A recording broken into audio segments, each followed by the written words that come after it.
Latest આંકડા મુજબ મહારાષ્ટ્રમાં ભાજપનું ગઠબંધન એટલે કે મહાયુતિ 215 ઉપર લગભગ 218 સીટની આજુબાજુ છે.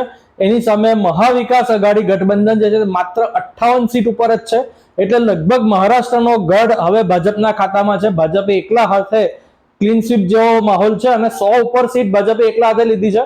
સાથે શિંદેની શિવસેનાનો પણ સપોર્ટ જોરદાર રહ્યો છે. શિંદે શિવસેનાએ પણ લગભગ 50 ઉપરની સીટ છે.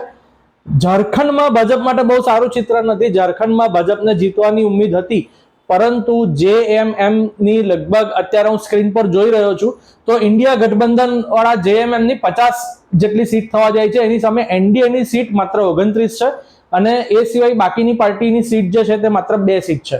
તો JMM અને કોંગ્રેસ ઝારખંડ જીતી લેશે એવું લાગે છે. NDA હારનું મોડું જોવું પડવાનું છે ઝારખંડમાં, પણ એની સામે મહારાષ્ટ્રમાં એ ભરપાઈ થઈ રહ્યું છે.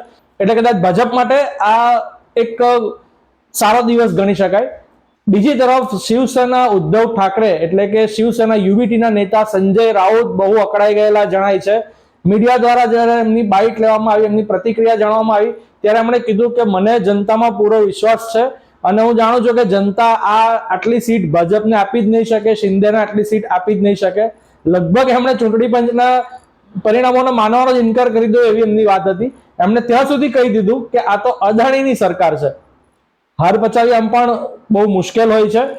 જોડાયેલા રહો સીધીખબર.com સાથે. અમારી YouTube ચેનલને લાઈક કરી રાખજો, સબસ્ક્રાઇબ કરી દેજો. અમે આખો દિવસ આમ જ તમને વિડીયો અપડેટ આપતા રહીશું. Thank you.